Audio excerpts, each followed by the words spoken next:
सत्या 360 में आपका स्वागत है। आज आप सुनेंगे भाद्रपद मास की अजा एकादशी का महात्म्य।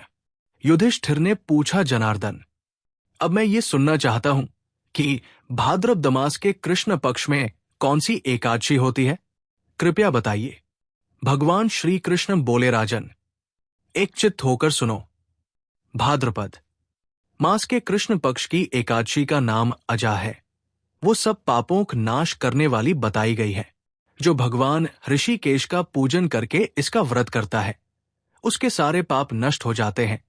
पूर्व काल में हरिश्चंद्र नामक एक विख्यात चक्रवर्ती राजा हो गए हैं, जो समस्त भूमंडल के स्वामी और सत्य प्रतिज्ञ थे।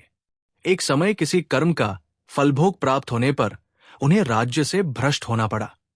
राजा ने अपनी पत्नी और पुत्र को बेचा, फिर अपने को भी बेच दिया। पुण्यात्मा होते हुए भी उन्हें चांडाल की दास्ता करनी पड़ी। वे मुर्दों का कफन लिया करते थे। इतने पर भी नृपश्रेष्ठा हरिश्चंद्र सत्य से विचलित नहीं हुए। इस प्रकार चांडाल की दास्ता करते उनके अनेक वर्ष व्यतीत हो गए। इससे राजा को बड़ी चिंता हुई। वे अत्यंत दुखी होकर सोचने लगे, क्या करूं? कहाँ जाऊं? कैसे मेरा उद्धार होगा? इस प्रकार चिंता करते करते वे शोक के समुद्र में डूब गए। राजा को आतुर जानकर कोई मुनि उनके पास आए। वे महर्षि गौतम थे।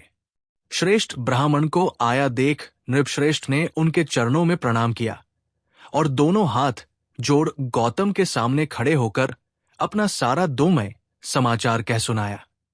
राजा की बात सुनकर गौतम ने कहा, राजन, भादों के कृष्ण पक्ष में अत्यंत कल्याणमयी अजा नाम की एकादशी आ रही है, जो पुण्य प्रदान करने वाली है। इसका व्रत करो, इससे पाप का अंत होगा।